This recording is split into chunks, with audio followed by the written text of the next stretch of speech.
Bien, es la noche del martes. Es martes de perfiles y perfilados a través de Telemax. ¿Cómo están? Buenas noches.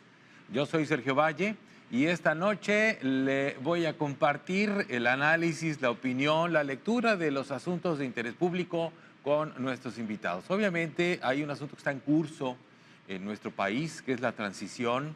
Tenemos ahora un presidente saliente y tenemos una presidenta entrante, una virtual presidenta electa.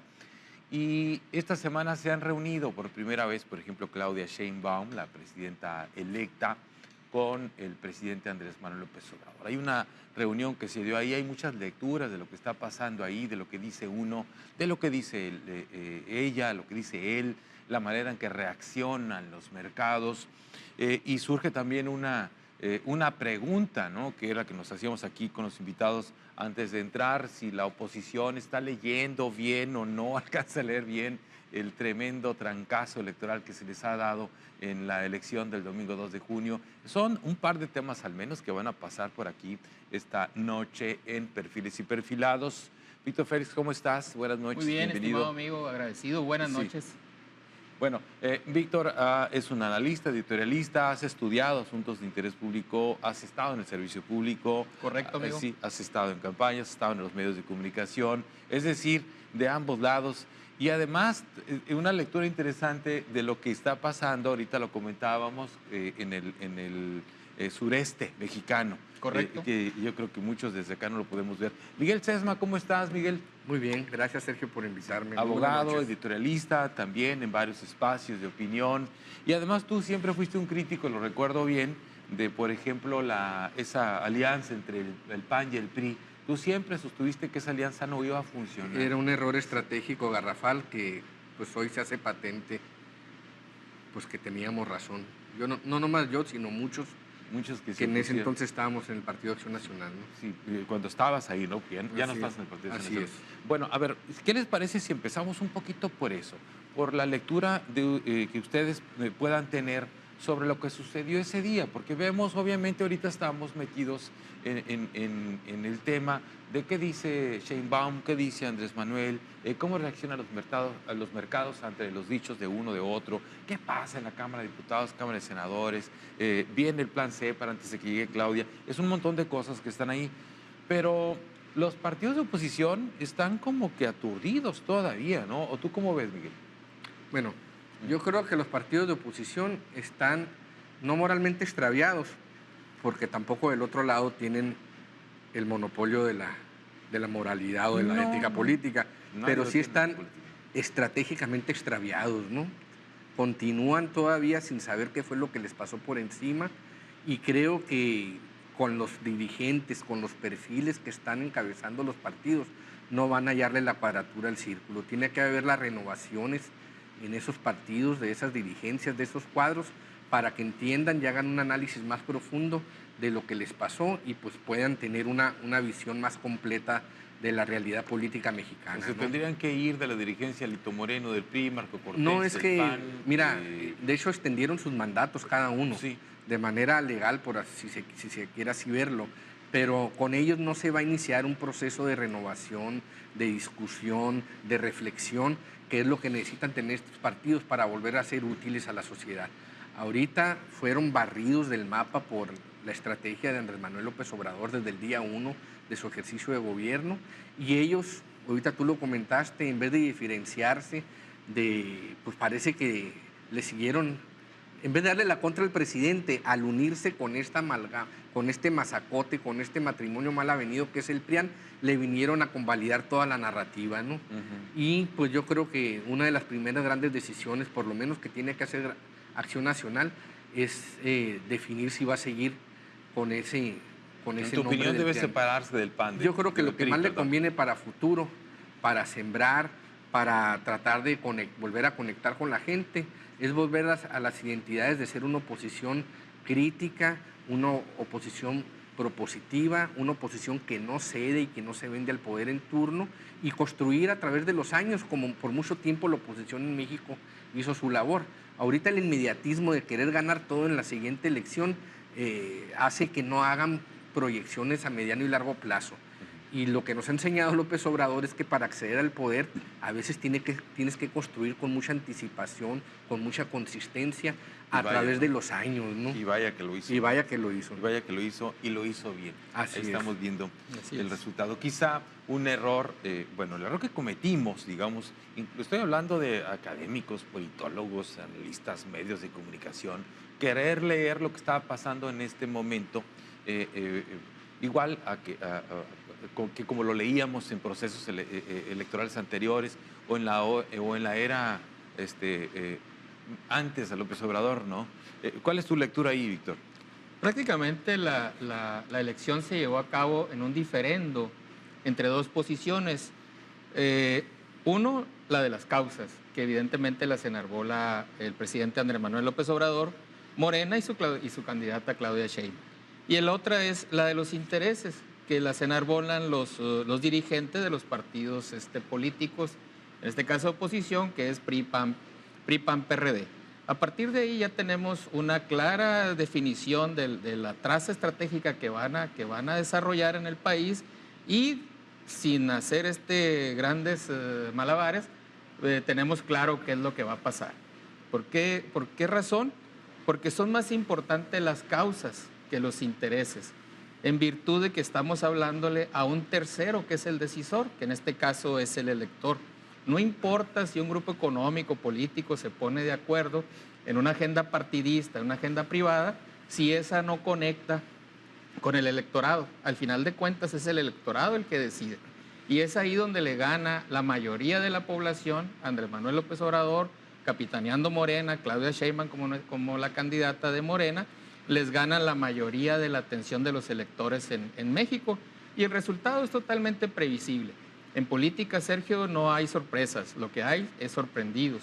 Entonces, este es el diferendo que se da, y como bien lo decía Miguel, las campañas electorales, el proceso electoral en sí, las jornadas electorales no son tiempo de andar sembrando ideas, es tiempo de cosechar ideas, y es ahí, esta cosecha es lo que genera la cantidad de votos que te permite manifestarte como ganador o que te determina como perdedor. Entonces, en este sentido, creo que tenemos una sólida postura muy clara del pueblo mexicano que habla de causas, tiene un mandato muy claro, en este caso Claudia Sheinbaum y el partido Morena.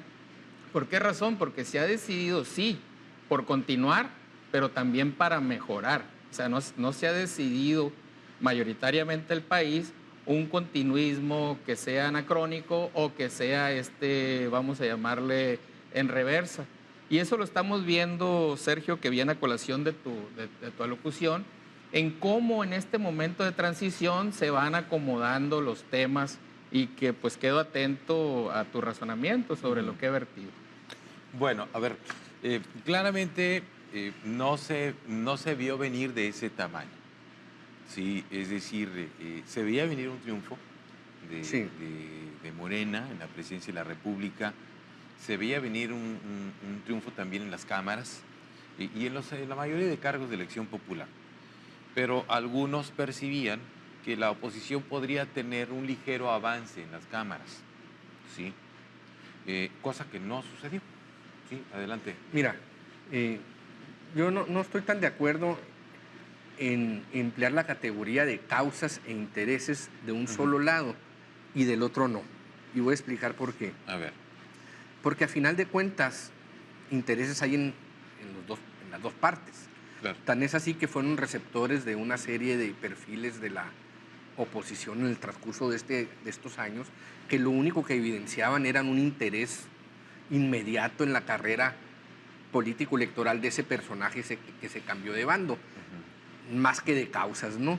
Y ahí tienes que la mayoría de los gobernadores que ganaron por parte de Morena vienen de la oposición. O sea, tampoco vamos a caer en ese discurso muy maniqueo, pero muy rentable, de que al momento de que tú oyes el canto de las sirenas de Morena y te vas a esa cuadra política, por así decirlo, se borran todos tus pecados históricos, políticos que hayas cometido. En las dos facciones hay intereses y hay causas. Y sí quiero decir algo muy claro. Lo que vimos, pues esta avalancha, este tsunami electoral en México va a contrapelo un poco de lo que los analistas por mucho tiempo pugnábamos porque así se caracterizaran las elecciones, que fueran una democracia liberal. Y una democracia liberal, desde el punto de vista político, es una democracia donde se privilegia el Estado de Derecho, donde se fomenta y acepta el equilibrio de poderes, donde la rendición de cuentas es el momento que en las elecciones tiene el ciudadano para castigar o premiar al elector.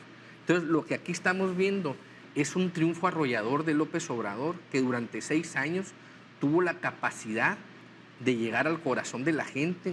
Ya para mí es accesorio si es bolsillo, si es X o Y cuestión, y capturó esa atención, capturó sus corazones y le refrendaron ese voto. O sea, sin estar en la boleta, la gente... El que ganó la elección fue López Obrador. Sin estar en la boleta, la gente volvió a votar por Andrés Manuel. Esta casi es una reelección material. Prácticamente no. Prácticamente no. Yo no le veo muchos atributos a Claudia como que ella hubiera jalado el voto popular. A ver, bueno, vamos a... Tengo que hacer una pausa y regresamos para hacer las precisiones de cada uno sobre los intereses y las causas. Morena enarbolaba causas, dices tú. Es correcto. La oposición enarbolaba intereses, pero tú tienes una visión diferente. Y la causa del liberalismo político. Ahorita le seguimos. Vamos al corte. Es Perfiles y Perfilados.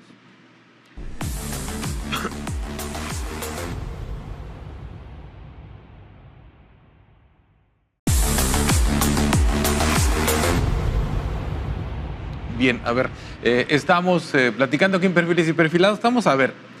Miguel Sesma tiene una visión distinta sobre que Morena vendió causas, digamos, se fue por las causas. Correcto. Y la oposición se fue por intereses. Es lo que dice Víctor. Miguel dice que no. ¿Por qué dices tú que sí, Víctor? Mira, hablando ya en política práctica, la política territorial, la táctica política, ¿qué hace Morena? Y el caso Hermosillo es ejemplificante.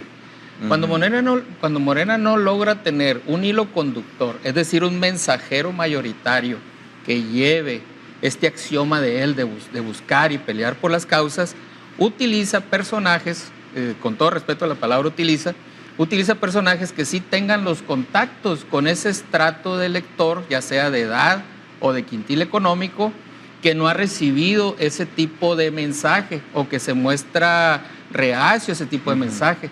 Por eso es que encuentras en Hermosillo, por ejemplo, que 5 de los 6 candidatos a diputado local vienen de otros partidos políticos, y todos ellos son ganadores. Los casos se repiten y se ejemplifican en todos los estados del país. ¿Por qué razón? Porque lo que se busca es difundir. Es el mismo modelo que se habla en todo el país. En ese sentido, cuando utilizas personajes con un reconocimiento de nombre y una aceptación suficientemente adecuada, una cosa es que te conozcan y otra es cómo te conocen. Y en ese sentido se hace la selección de candidatos que ahora van a pelear determinada causa. Bueno, a ver, cuando tú dices que Morena enarbola causas, estamos hablando de una narrativa, básicamente. Una narrativa que ha sido construida desde hace 18 años. Es una narrativa distinta, perdón que te interrumpa, que es más efectiva para conectar con el elector que la de los intereses que estaría enarbolando la oposición. Sí, PAN, PRD. Sí. Mira, es que narrativa en política es sinónimo de ficción, que poco a veces tiene que ver con la realidad, sino con las emociones, las necesidades más básicas de la gente.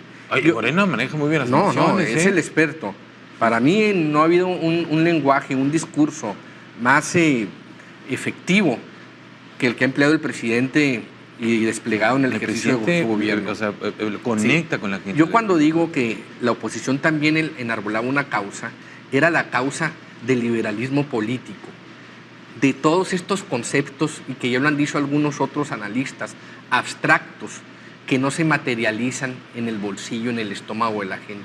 Entonces, si tú por un lado pones un discurso de oposición para la clase media, para las clases más ilustradas, entre comillas, que está hablando de equilibrio de poderes, que está hablando de rendición de cuentas, de Estado de Derecho, etcétera, y por otro lado pones un discurso llegador al corazón de la gente, a su bolsillo, que le resuelve tangible, pues sus necesidades más apremiantes, ahí es donde estuvo el extravío estratégico de la oposición. Y si haces eso, pues te vas a tener a las consecuencias políticas que vimos, que es este tsunami que se les vino encima.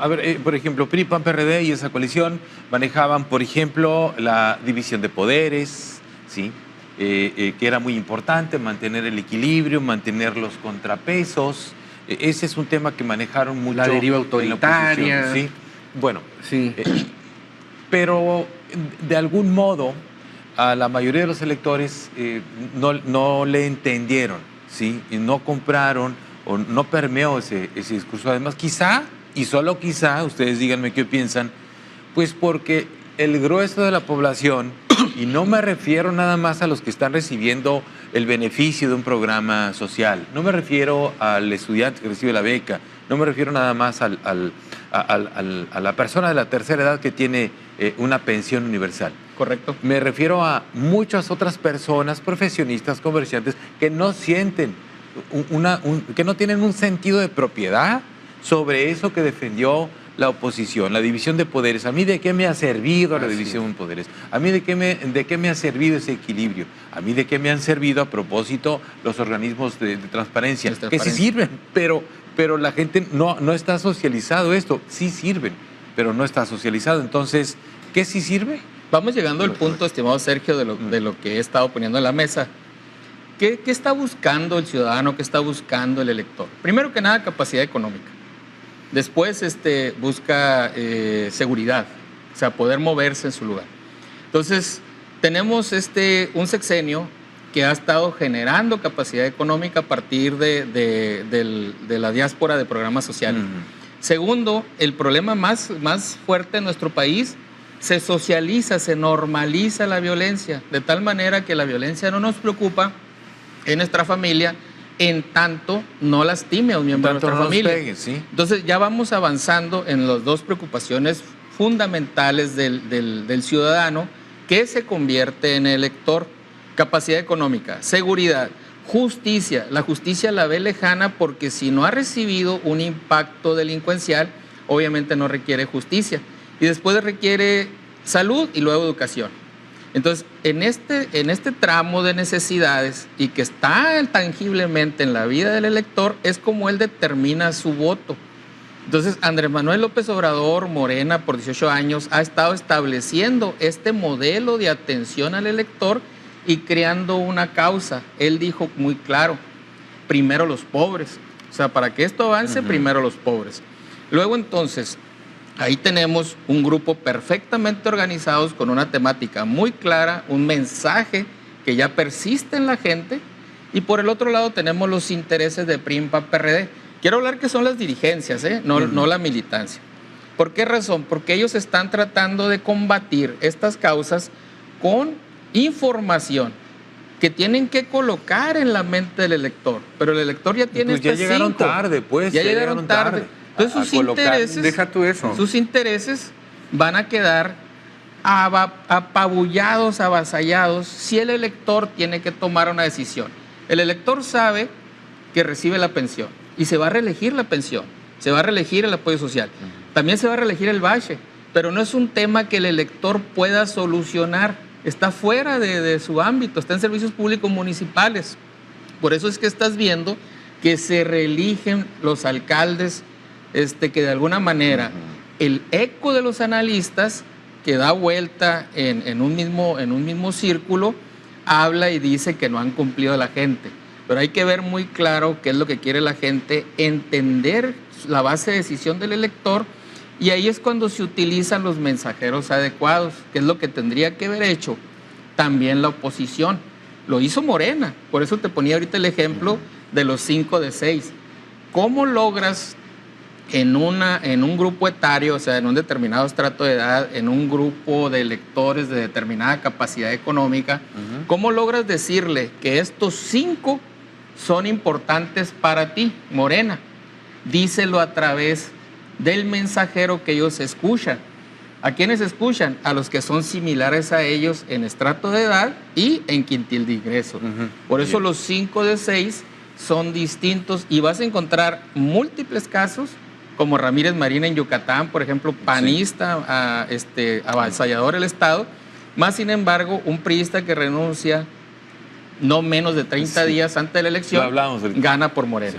Bueno, mira, ¿cuál es tu lectura? Yo no voy a de ninguna manera deslegitimar el triunfo arrollador que tuvo Morena, pero sí tenemos que matizar el por qué se llega a esta situación electoral, a estos resultados.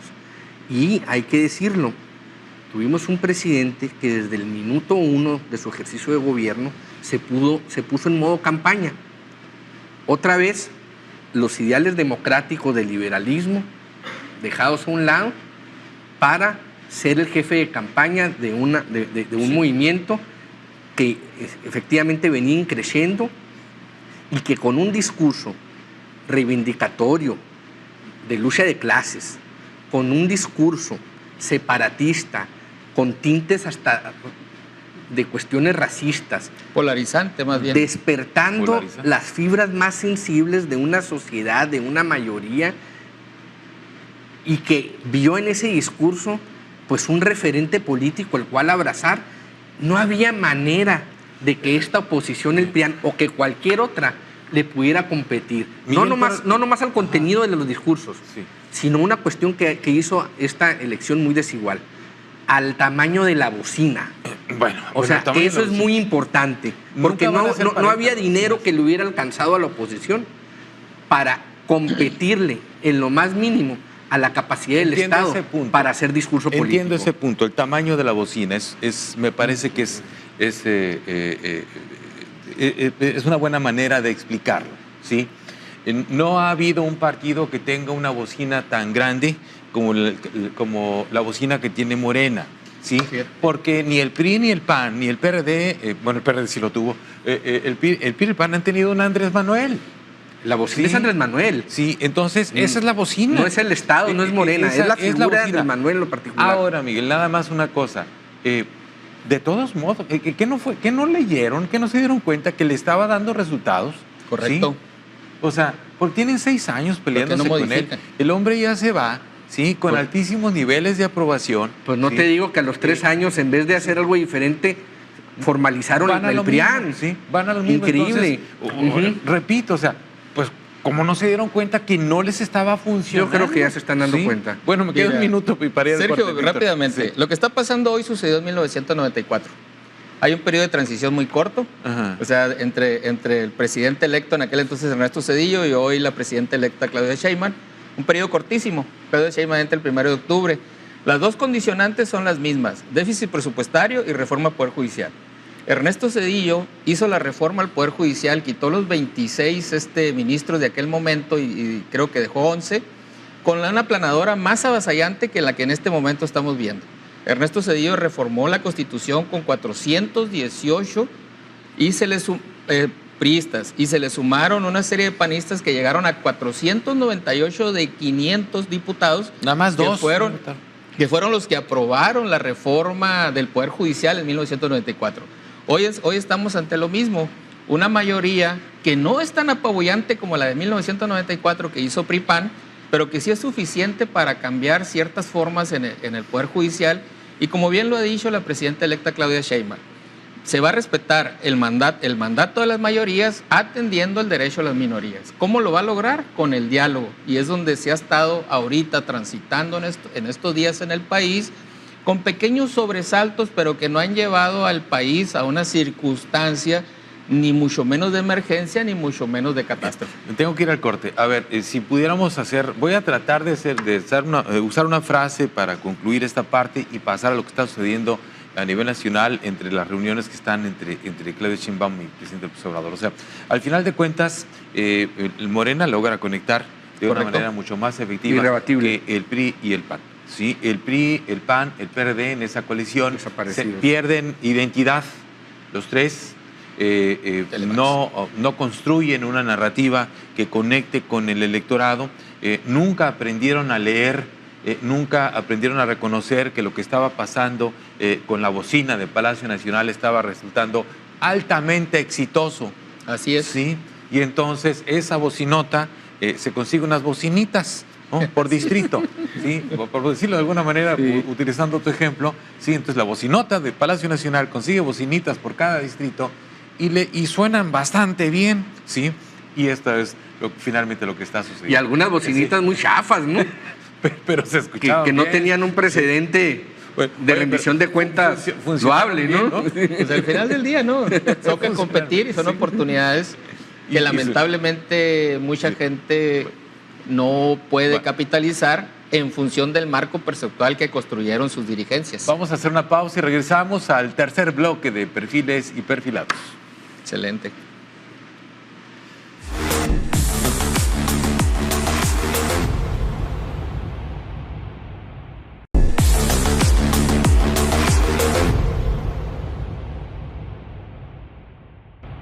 No, seguimos aunque estamos en el corte, seguimos en el debate aquí. Pues no, al final de cuentas, todo lo que la oposición enarbolaba como logros importantes en este periodo neoliberal que ha sido tan criticado por Andrés Manuel, no advierte a la gente un beneficio directo en muchas de las cosas que se consiguieron. Para mí se consiguieron cosas positivas.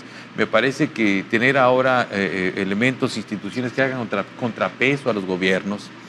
Me parece que el hecho de que haya instituciones que garanticen el respeto a los derechos de un ciudadano es importante, que permanezcan el acceso a la información, la transparencia, esas cosas, me parece que es importante, pero creo que no hay una conciencia ciudadana sobre lo importante que resultan estos. Pero- Y entonces cuando habla, perdón, ya termino, cuando habla esa coalición del PRIAN, cuando habla de todos esos logros, la gente dice, ¿y a mí qué? A mí no me está cayendo aquí en mi bolsa. ¿Sí? No es Bueno, tangible. Es que depende de la conciencia política y de la cultura democrática de sus políticos. Bueno.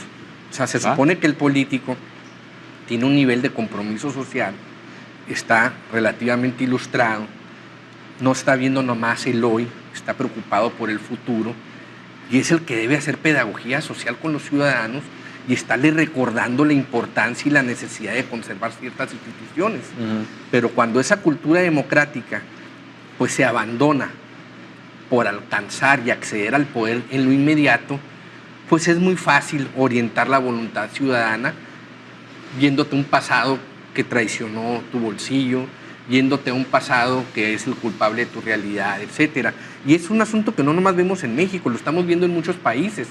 Es una de las grandes debates y retos que tiene lo que conocemos como democracia.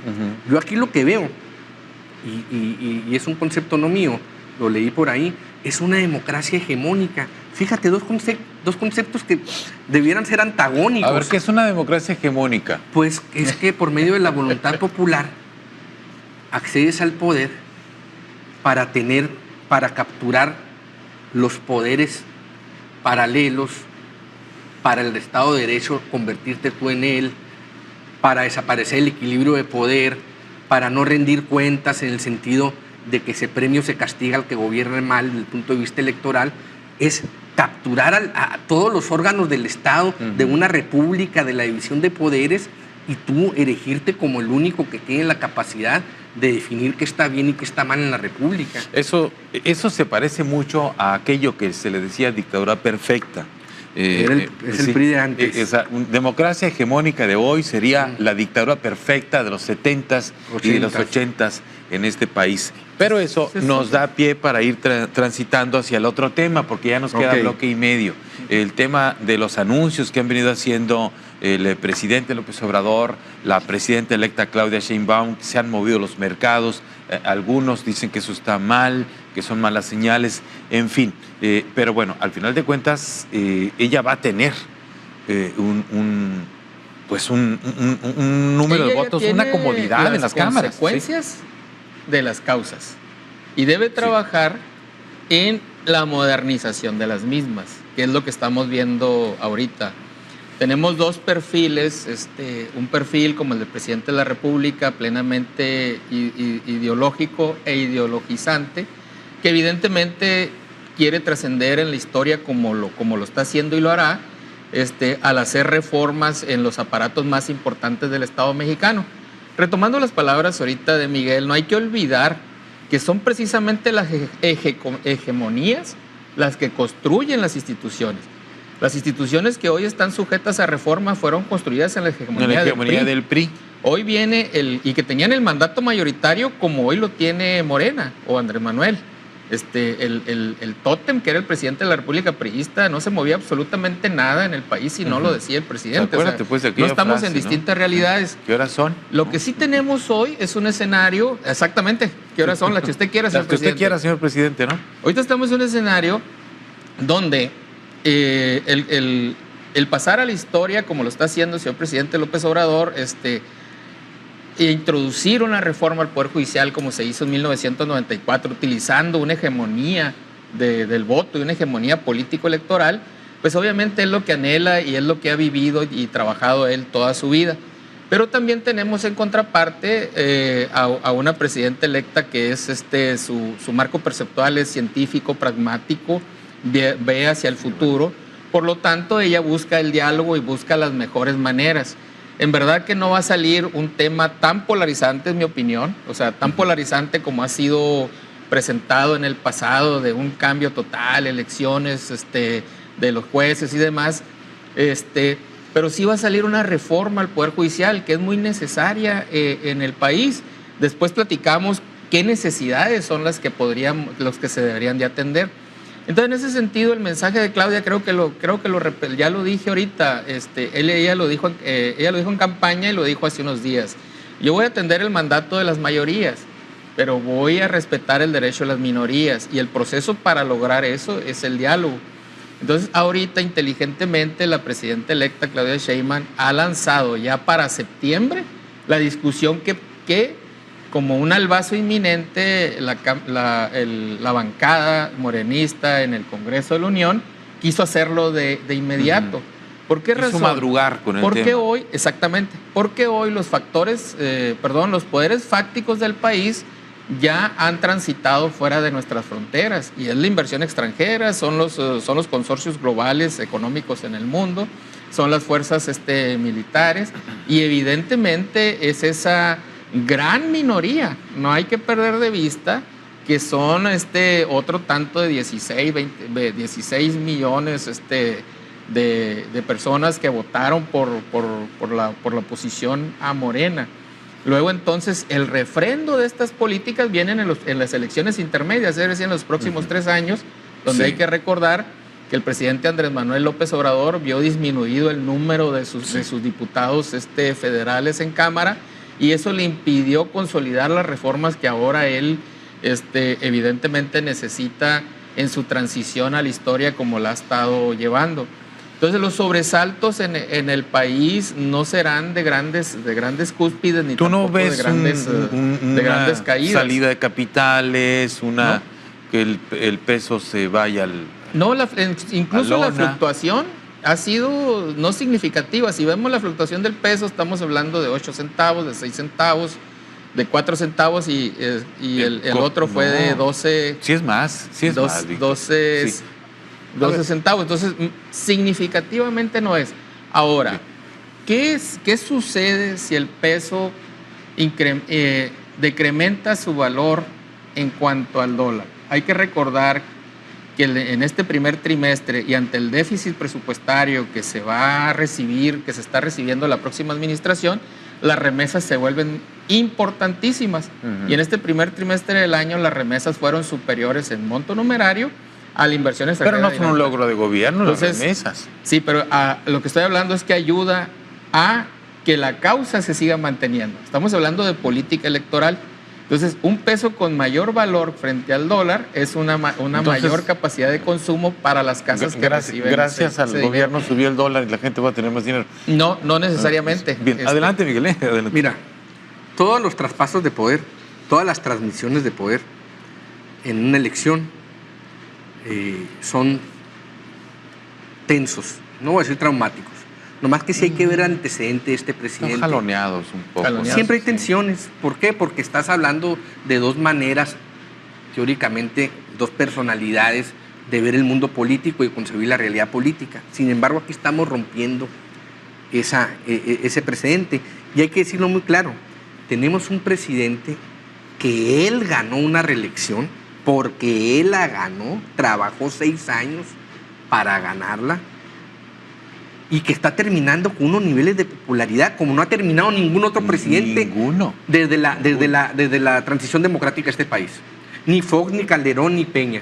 Entonces, estamos ante un presidente muy potente políticamente, sí, muy fuerte, cuando el mismo desgaste de gobierno, te lo dice la teoría y la práctica, debería hacer que terminara este periodo, este sexenio, pues debilitado por lo que significa administrar los caramelos, ¿no? Tomatazos, como bueno, terminó entonces, Peña Nieto. En ese contexto, yo creo que es muy difícil ahorita, debe ser muy difícil estar en los tacones de Claudia Sheinbaum. Bien, tengo que ir al corte y regreso también contigo, Miguel, para que aterrices un poco más la idea que acabas de plantear. Y en el tema, hay un tema, me llama mucho la atención porque lo razonas a partir de un hecho real.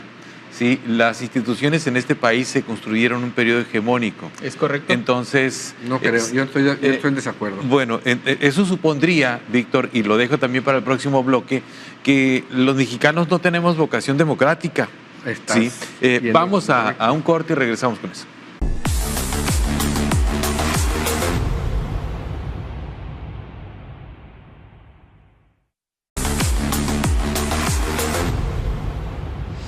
Bueno, a ver, Miguel Sesma, termina tu...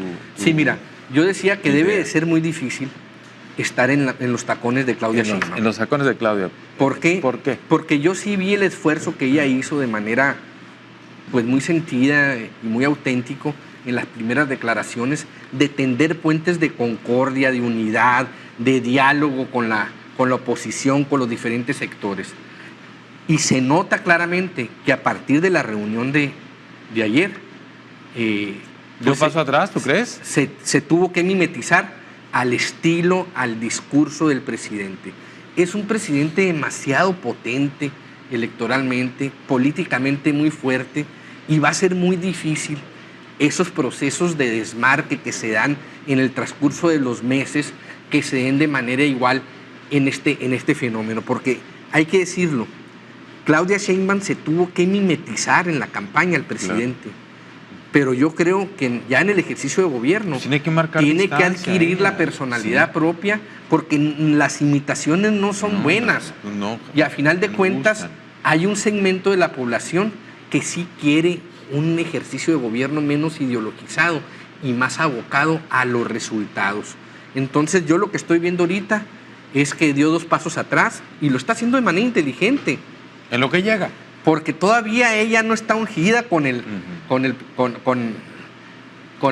poder presidencial ya de manera formal, pues, ¿no? Claro. Entonces, yo sí creo que ella va a sacar su carácter y no se va a desmarcar del presidente, por lo menos en estos tres años no. No tiene por qué. No, y además el fantasma de la revocación de mandato es la espada de Damocles que tiene el presidente sobre ella, ¿no?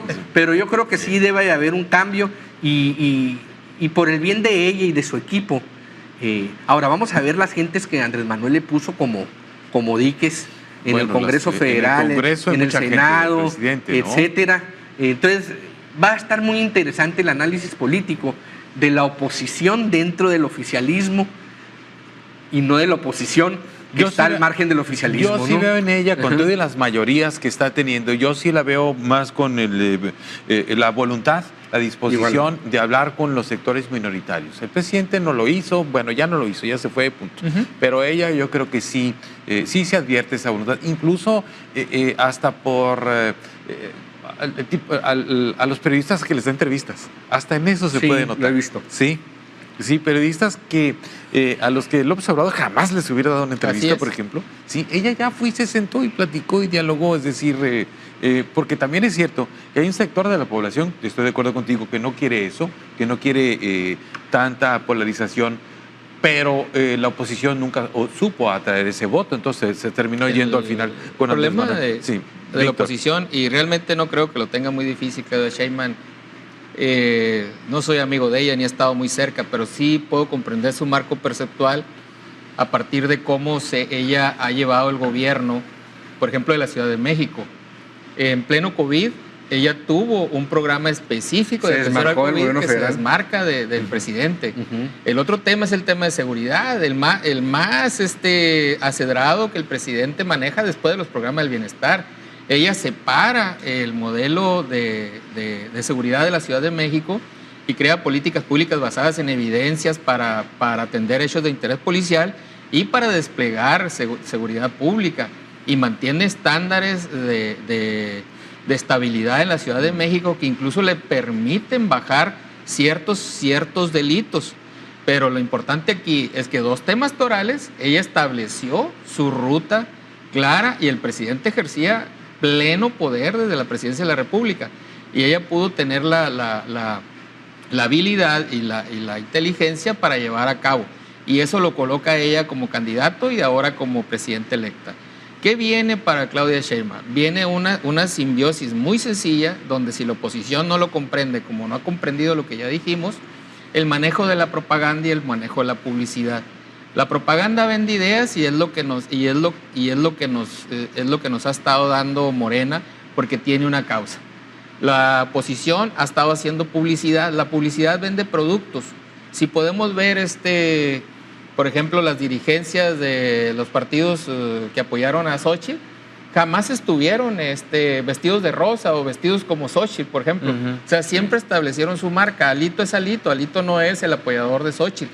En cambio acá el trabajo táctico, territorial, está en función de la propaganda, es decir, de vender ideas. Pero no se vendieron ideas nuevas, se ratificaron, se solidificaron ideas que ya estaban en las necesidades del elector. En cambio acá se quisieron vender nuevos productos, o sea, hacer plena publicidad tanto del partido, que la fuerza son ellos, y se perdieron en pequeñas reyertas de mantener las dirigencias, mientras acá se seguía solidificando la base electoral. Hace un momento lo dije, o sea, en política no hay sorpresas, lo que hay son sorprendidos. Entonces, cuando tú ves cómo se están manejando ambos ejércitos que se construyen, a partir de la polarización que es necesaria hacer para definir los actores en conflicto, pues los resultados y la forma en que operará, los resultados son evidentes, y la forma en que operará la presidenta electa y a partir del 1 de octubre la presidencia constitucional en México, transitará por un camino donde instituciones completas se reformarán y nacerán otras. No, o sea, no viene ese desastre que algunos anticipan. Yo no lo veo hasta este momento por ningún lado. Por ejemplo, yo veo el tema de seguridad, que es muy lacerante en el país. Ahorita, no sé, por ejemplo, todo el mundo habla de Omar García Harfuch, y todo el mundo lo pone en la Secretaría de Seguridad. Pero la Secretaría de Seguridad actual no tiene ningún mando o mandato específico sobre el despliegue territorial. Pero incluso va en contra del Fuerzas Armadas. Entonces, ¿qué es lo que hay que hacer en la Secretaría de Seguridad? Crear una Secretaría de Inteligencia Nacional o una Secretaría de Análisis de Hechos de Interés Policial, CISEN, ¿no? Donde sí tendría, por ejemplo, García Harfuch, sí tendría la posibilidad de otorgar resultados. A ver, parafraseando lo que dice mi amigo, en política no hay sorpresas, hay sorprendidos. Solo hay sorprendidos. Yo les recomendaría a los simpatizantes de Morena que no se vayan a sorprender. El plan C son 18 puntos de reformas constitucionales que encorsetan la acción política de la futura presidenta. Eso que dice nuestro compañero no está en ninguna manera contemplado en el plan C del presidente. Incluso la Guardia Nacional, lo que pretenden con este plan C es adscribirla a la Sedena. Pero bueno, yo creo que ahorita la principal resistencia de la presidenta está al interior de Morena. La oposición está borrada. Van a ser 3 años que no va a haber resultados, que no va a haber motivos de que alguien le ponga la tienda enfrente políticamente. Van a tener la capacidad de hacer lo que quieran con el país, y yo espero que dé resultados. Yo sí creo que el presidente va a tener una gran responsabilidad en lo que queda de aquí a octubre y el siguiente año en definir qué es lo que va a pasar políticamente con Morena y con la próxima presidenta. Ojalá, es mi deseo que haya altura de miras, que la deje volar, que desarrolle ella la visión de país, de Estado que recogió en cada una de las visitas que hizo en el país, y que sobre todo tenga la capacidad de tener margen de acción. Entonces, yo sí veo en ese plan C, en esas 18 reformas constitucionales, una camisa de fuerza que ojalá ella sepa negociar. ¿Para ella? Para ella, porque pues son reformas constitucionales que definen las políticas públicas de manera muy concreta y que no te dan margen de acción. Entonces, yo sí espero que ella empiece a negociar desde ahorita con el presidente, con la gente que le habla al presidente, para que pueda tener mayor margen de acción política. Incluso ya están acotadas, ¿no? Porque las 18 de las que habla Miguel, solamente se hablan de 5, donde ella toma las 3 fundamentales, que es entre ellas la reforma al Poder Judicial, el déficit presupuestario, que es un tema mucho más profundo y sólido de resolver que el de la reforma al Poder Judicial. La redistribución de la riqueza en nuestro país no solamente es necesaria ante los retos del acomodo mundial que están teniendo las zonas de desarrollo y crecimiento en el mundo, para que nosotros no solamente no nos salgamos de esa ola, sino que nos insertemos en tal.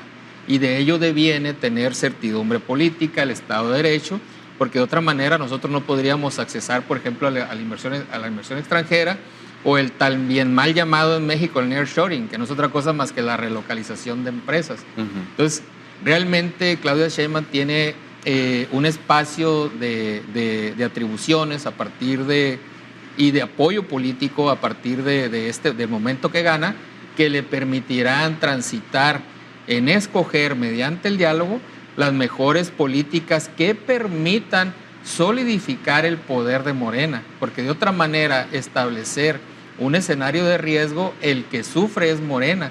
La historia en México es muy clara. Quien no recuerda la historia tiende a repetir el mismo error. El PRI tuvo la misma fortaleza que hoy tiene Morena, y cuando se enquista en sus intereses de dirigencia, simple y sencillamente pierde el apoyo, porque abandona las causas, como todo mundo repite. Y al abandonar las causas, abandona el electorado. ¿Qué sucede? El PRI está fuera del panorama político. Lo mismo le sucede al PAN, que tiene un repunte en esta elección, pero sin duda que podemos hablar de tiempos que política, administrativa, financiera y judicialmente pueden transitar con tersura a través del diálogo. Bien, me queda un minuto. Un comentario final. Creo que las principales resistencias que va a enfrentar Claudia Sheinbaum no están fuera de Morena. Creo que ahí debe de desplegar todo su talento político, su capacidad de hablar con el presidente y pues tener la capacidad de tener margen de acción ante los grandes retos que se vienen, que en lo económico, que en seguridad, son bastantes y se necesita tomar decisiones muy importantes. Miguel, gracias. Al contrario, gracias a ti, Sergio. por venir. Víctor, muchas gracias. Amigo, el agradecido soy yo con ustedes. Les agradezco mucho, Miguel Sedesma, Víctor Félix, que hayan podido venir esta noche a platicar aquí en Perfiles y Perfilados. Bueno, hay que poner atención a lo que está pasando en el país. Son asuntos de interés público. Todos debemos involucrarnos, leer, escuchar, ver qué es lo que están diciendo nuestros gobernantes, los actores políticos, las personas, las mujeres y los hombres que toman decisiones en este país. Porque en algún momento, para bien o para mal, esas decisiones terminan impactando en nuestras vidas, para bien o para mal. Por eso hay que ponerles atención. Gracias, nos vemos el próximo jueves a las 9 de la noche en Perfiles y Perfilados por Telemax.